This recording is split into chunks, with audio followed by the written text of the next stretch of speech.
아니 대체 일본을 놔두고 왜 한국을 간다는 거야? 여기 격앙된 목소리로 말다툼을 하고 있는 영국 남매가 있습니다. 해외여행을 가기 위해 목적지를 정하고 있지만 여동생과 오빠의 의견은 좁혀질 기미가 보이지 않는데요. 여동생은 한국을 원했지만 오빠는 일본을 원하고 있습니다. 동양 여행은 당연히 일본에 가야지. 한국은 후진국이라고. 그 말을 들은 여동생은 오빠를 한심하게 바라보며 한 가지 제안을 합니다. 과연 그들에게는 무슨 일이 있었던 걸까요? 그리고 여행을 무사히 잘 마칠 수 있었을까요? 그럼 오늘의 사연 들어보겠습니다. 안녕하세요. 한국과 일본 여행 기간 동안 보고 느낀 것을 얘기해 보려는 영국에 사는 여성 제시카입니다. 저는 그간 삶에 치여 살았던 탓에 남들 다 가보는 해외여행 한 번을 제대로 못 가봤어요. 그래서 이번 연도에는 반드시 가겠다고 마음을 먹으며 열심히 돈을 모았죠. 그러던 중 오빠와 여행에 관해 이야기를 할 기회가 생겼는데 오빠도 저처럼 아직 해외여행을 한 번도 가보지 못해서 해외여행에 대한 열망이 엄청나다는 걸 알았죠. 그래서 이야기가 잘 통해 결국 오빠와 함께 해외여행을 가기로 했습니다. 아무래도 혼자 가는 것보다는 오빠와 함께 가는 것이 훨씬 안전하기도 할 테고 둘 다 해외여행이 처음이다 보니 의지할 사람이 같이 있다면 심적으로 훨씬 편안하게 여행을 즐길 수 있을 것 같았기 때문이에요. 돈도 같이 모아서 가려고 했죠. 그런데 해외여행에서 가장 중요한 것은 어느 나라를 가느냐인데 여기서 오빠와 의견 충돌이 일어났습니다. 저 같은 경우는 케이팝 문화로 너무나 익숙했던 한국을 여행지로 주장했어요. 그러나 오빠는 무조건 일본을 가야 한다고 말했죠. 대체 왜 못 사는 나라인 한국을 간다고 하는 건지 이해할 수가 없다고 했어요. 둘 다 생전 첫 해외여행이다 보니 보다 더 좋은 추억을 만들고 싶은 욕심에 서로의 의견을 굽히지 않았습니다. 1시간 넘도록 각자의 주장만 이야기하며 끝까지 합의가 되지 않았죠. 결국엔 제가 한 가지를 제안했습니다. 어느 한 국가만 가는 게 아니라 두 국가를 모두 가보자는 것이었죠. 가서 직접 어느 나라가 더 좋은지 한번 확인해 보자고 했습니다. 그 제안을 듣던 오빠는 마지못해 알겠다고 하며 대신에 일본을 먼저 가자고 하더군요. 어차피 둘 다 가는 것이니 순서는 상관이 없어서 저는 알겠다고 했습니다. 제가 한국을 가자고 하기는 했지만 평소에 일본 또한 나쁘진 않은 여행지라고 생각하고 있었기 때문에 일본으로의 여행 또한 많은 기대가 되었던 것도 사실이에요. 그렇게 여행지가 결정된 후 저와 오빠는 숙소도 예약을 하고 맛집도 찾았어요. 그리고 그렇게 저희의 여행날이 오게 되었습니다. 기대를 잔뜩 품고 도착한 일본은 처음부터 당황스러움의 연속이었습니다. 우선 입국 심사에서부터 무언가 꼬이기 시작했습니다. 생각했던 것보다 시간이 너무 지체되었고 무엇보다도 의사소통에서 문제가 발생했어요. 기본적으로 공항에서 근무하는 직원이라면 영어로 의사소통은 원활하게 가능해야 할 텐데 영어 발음이 너무 알아듣기가 어려웠어요. 영어로 말을 하는 것 같긴 했지만 일본 특유의 발음 때문에 무슨 말인지 여러 번 다시 물어봐야 했죠. 아마 이런 이유 때문에 앞쪽에서부터 시간이 지체되고 입국 심사가 길어지는 것 같았습니다. 그렇게 겨우 입국 심사를 마치고 나왔으나 이미 입국 심사에서 시간이 많이 지체된 탓에 뒤에 일정들이 밀리기 시작했어요. 저희는 우선 저희가 예약한 숙소에 가서 짐부터 풀어야 했기에 호텔로 가기 위해 택시를 잡았습니다. 그렇게 멀지 않은 곳이었으므로 금방 가서 짐부터 풀려고 했죠. 일본인들은 기본적으로 매우 예의가 바르고 친절하다는 인식이 있었기에 기대를 했지만 솔직히 기대 이하였습니다. 택시에서도 마찬가지로 의사소통에서 문제가 발생했습니다. 기사님이 영어를 전혀 할 줄 모르셔서 번역기를 이용해서 겨우겨우 의사소통을 하려고 했지만 기사님은 혼자서 계속 일본어로만 이야기를 하셨어요. 당연히 저희는 알아듣지 못하였죠. 가는 내내 불안한 마음이 들었는데 아니나 다를까 저희가 가려고 했던 곳이 아닌 다른 곳에 도착을 했더군요. 입국 심사에서도 지체되는 바람에 힘들었는데 택시에서도 문제가 생기니 진이 다 빠지는 기분이었습니다. 그렇게 여차저차하여 저희가 예약한 호텔에 도착을 했습니다. 겨우 도착한 호텔에서 체크인을 하려는데 로비에서부터 또다시 문제가 발생했어요. 로비에 있는 직원이 또 영어를 제대로 하지 못했습니다. 호텔이 저렴한 곳도 아니었는데 로비에 있는 직원이 영어를 하지 못한다는 것은 충격적이었습니다. 저와 오빠의 말을 알아듣지 못했고 서로 난감한 상황이 벌어졌죠. 결국 또 번역기를 켜서 어떻게든 소통을 시도했습니다.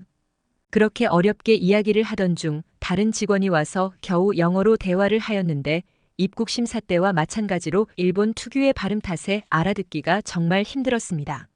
너무 지쳐서 얼른 방에 들어가서 좀 쉬고 싶단 생각부터 들었어요.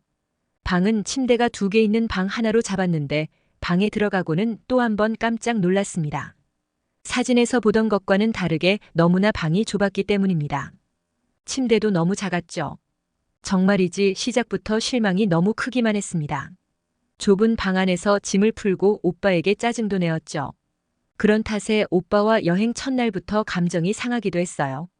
그렇게 티격태격대다가 식사 시간이 되었고 저희가 영국에서부터 찾아보면서 꼭 가고 싶었던 일식 맛집에 가선 맛은 봐야 하지 않겠냐며 유명한 도쿄의 일식집에 갈 채비를 하고 호텔 밖을 나왔습니다. 이번에도 택시를 잡았는데 이전에 탔던 택시 기사님보다는 친절하셨지만 역시나 영어로 대화하는 것은 불가능했어요. 이때 느꼈죠. 아, 일본에서는 정말 영어로 소통하기가 어렵구나 하고요. 그런데 일식집에 도착하고 보니 택시 요금이 생각보다 너무 많이 나왔습니다. 관광객이라 바가지를 씌우는 건가 싶어서 따져 물었죠. 그런데 의사소통이 제대로 되지를 않으니 계속 말이 맴돌 뿐이었고 이런 일 가지고 신고 같은 걸 하기에도 너무 번거로워서 똥 밟은 셈 치고 그냥 나와버렸죠. 그렇게 우여곡절 끝에 일식집에 도착하였으나 일식집에 가서도 문제는 계속 생겼습니다. 여기서도 마찬가지로 소통에 문제가 있었는데 저희가 주문하지 않은 다른 메뉴가 나오질 않나 하나를 시켰는데 2개가 나오질 않나 아주 엉망이었죠. 그나마 다행인 것은 저희가 엄청난 검색을 통해 찾은 맛집이다 보니 맛은 나름대로 괜찮았다는 거였네요. 식사를 마치고 일본의 거리를 돌아다녀 봤습니다. 일본의 거리는 굉장히 깨끗하다는 걸로 유명하죠. 하지만 기대보다는 아니었습니다. 큰 길이 아니라 조금 외진 곳으로 들어가면 거리에 생각보다 쓰레기가 많았죠. 뭐 어느 나라든 비슷하겠지만 일본이라고 해서 특별할 건 없다는 생각이 들었죠. 사람들도 친절한 사람들은 친절했지만 불친절한 사람들은 무척 불친절했고요. 일본의 이미지는 사람들이 예의가 바르고 거리가 깨끗하다는 이미지가 있는데 기대에는 못 미쳐서 실망을 했습니다. 그렇게 하루가 지나가고 다시 호텔로 돌아와 쉬면서 정말 고된 하루였다는 생각을 하였습니다. 오빠에게 왜 일본을 오자고 했냐며 더 따지고 싶었지만 앞으로의 한국 일정도 남아있고 서로 감정 상해서 좋을 게 없으니 그냥 꾹 참고 며칠간의 일본 여행을 마무리했어요. 일본 여행을 하면서 뼈저리게 느낀 것은 일본어를 하지 못할 경우에는 정말 힘든 여행이 될 거라는 점이었어요. 그렇게 힘들었던 일본 여행을 마치고 이제 한국행 비행기에 몸을 실었는데 솔직히 걱정이 많이 되었습니다. 한국은 일본 바로 옆에 있는 나라이고 그래서 일본과 거의 비슷할 거라는 생각이 들었기 때문이었죠. 일본에서 겪은 고생을 생각하면 정말 그 고생을 또 하고 싶지는 않았거든요. 제발 그러지 않기를 바라는 마음으로 한국에 도착했습니다. 그런데 한국 인천공항에 와서부터 한 가지 큰 차이점을 느꼈습니다. 바로 입국 심사가 일본과 달리 매우 원활히 이루어졌다는 것인데요. 공항 직원의 영어 발음이 원어민인 저희가 듣기에도 부족하지 않을 만큼 좋았고 영어로 어떤 소통하는데도 전혀 지장이 없을 정도로 영어 실력이 유창했습니다. 또한 공항 내부가 굉장히 깔끔하고 넓어서 주변을 구경하느라 정신이 없었죠. 곳곳에 외국인들을 위한 안내 로봇 같은 것들도 있고 그 로봇이 길 안내도 해줬습니다. 무언가 굉장히 최첨단이라는 느낌을 받았죠. 서울로 가기 위해 지하철을 타야 했는데 저희가 헤매고 있으니 직원들이 먼저 다가와 도움을 주기까지 했습니다. 시간과 위치, 타는 방법 등을 세세하게 알려주는데 아무것도 모르는 저희 입장에서는 정말 은인처럼 감사한 기분이 들었죠. 설명을 한번 듣고 나니 지하철 타는 게 생각보다 엄청 편리하게 되어 있다는 것을 알게 되었어요. 한두 번만 익숙해지면 제 아무리 복잡한 길도 쉽게 찾아서 갈 수 있겠더라고요. 지하철에서는 영어 방송도 나오니 이용하기가 더 편했죠. 그렇게 저희는 편하게 서울에 도착을 하였고 예약한 호텔에 들어갔습니다. 호텔 로비에서 체크인을 하는데 일본에서처럼 또 소통 때문에 고생하면 어떻게 하나 걱정했지만 그 걱정은 쓸데없는 걱정이었죠. 호텔 로비의 직원의 영어 실력 또한 엄청 훌륭했어요. 심지어 일본의 호텔보다 더 저렴한 호텔이었음에도 불구하고 직원 교육의 수준은 한국이 훨씬 더 앞서 보였습니다. 또 한 가지 놀란 점이 있는데요. 한국의 호텔방은 저희가 사진에서 봤던 것과 전혀 차이가 없었고 오히려 들어가자마자 입이 떡 벌어질 만큼 안락한 느낌을 주는 공간이었어요. 방의 크기도 크기이지만 침대가 엄청 크고 쿠션감도 좋아서 잠깐 누워 있었는데도 피로가 다 풀리는 기분이었습니다. 호텔에 도착하고 나니 오빠가 말하더군요. 한국에서는 소통 때문에 힘든 일이 적어서 다행이라고요. 하지만 자존심 때문인지 여전히 일본보다 한국이 더 좋은 것 같다는 얘기는 하진 않더라고요.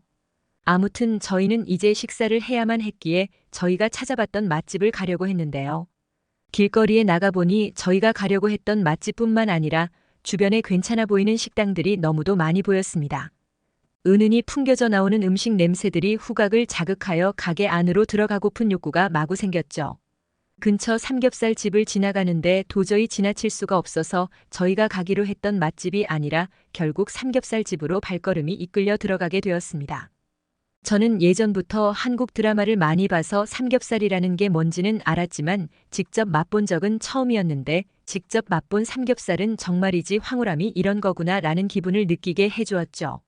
드라마에서 보던 방식대로 쌈에 고기를 얹고 쌈장과 마늘, 김치, 야채를 얹어서 먹으니 고기의 식감과 풍미에 더해 건강한 맛까지 더해져서 정신없이 쌈을 싸먹었던 것 같아요. 저희 오빠도 연신 맛있다 맛있다를 연발하며 먹느라 아주 정신이 없었고 저희는 식사 내내 말할 틈도 없이 먹기에 바빴답니다. 삼겹살 집에서 식사를 행복하게 마친 뒤 여러 관광 명소를 둘러보려고 지하철을 이용하는데 지하철 요금에 비해 이동할 수 있는 거리나 환승 시스템이 너무도 잘 되어 있어서 이곳저곳 이용하기가 너무 편리했고 굳이 택시를 타지 않더라도 얼마든지 많은 곳을 돌아다닐 수 있겠더라고요. 이런 점은 다른 선진국에서도 찾아보기 힘든 한국만의 큰 장점이라고 생각했죠. 영국에서도 한국의 이런 선진적인 교통 시스템을 배워서 적용해야 한다고 생각했습니다. 또한 한국의 시민들은 외국인들에게 너무 친절했습니다. 길을 물어보거나 말을 걸 때도 최대한 친절히 알려주려 하였고 또 당연히 영어를 모르는 사람이 있기는 하지만 모를 때도 정말 미안해하는 게 느껴졌어요. 자신의 나라니까 오히려 거만하게 우리나라에 왔으면 우리나라 언어를 써야지 하며 무시하는 태도로 매몰차게 대하는 나라들도 실제로 정말 많거든요. 평소부터 한국을 꼭 여행해보고 싶었는데 이번 여행을 겪으며 한국에 오기를 정말 잘했다는 생각이 여행 내내 들었습니다. 정말 오빠 말만 듣고 일본만 갔으면 이런 경험을 해보지도 못했을 텐데 그런 생각만 하면 참 아찔했죠. 마지막으로 가장 놀란 것은 한국에서는 소지품을 두고 자리를 비울 수 있다는 점인데요. 한국 사람들은 카페 같은 데서 소지품을 두고 화장실을 다녀오고 그러더군요. 심지어 값싼 물건이 아니라 노트북이나 휴대폰과 같은 고가의 물품도 그냥 둔 채로 자리를 비우는 모습을 보고는 정말 깜짝 놀랐죠. 이런 건 다른 나라에서는 정말 상상도 할 수 없는 일이니까요. 이를 보며 얼마나 시민의식이 높은지도 알 수 있었어요. 이런 점들은 다른 나라들이 모두 배워야 할 점이라고 생각해요. 이런 점들이 최근 들어 계속 알려지게 되면서 점점 한국에 대한 관심과 인기가 높아지는 것이 아닐까 싶습니다. 이렇게 저희는 한국 여행을 성공적으로 마치고 영국에 돌아왔는데요. 결국 저희 오빠도 인정하더라고요. 자기가 옛날에 한국에 대해서 잘 몰랐는데 막상 가보니 일본보다 훨씬 좋았고 또 가고 싶은 나라라고요. 저도 여전히 한국 생각이 나서 친구들에게도 틈만 나면 한국 얘기를 하면서 나중에 같이 가자고 절대 후회하지 않을 거라고 하며 꼬드기는 중이에요. 오늘의 사연 어떻게 보셨나요? 사연이 좋았다면 구독과 좋아요 부탁드립니다. 구독과 좋아요는 더욱 더 감동적인 사연을 전달해 드리는데 큰 힘이 됩니다. 끝까지 시청해 주셔서 감사합니다.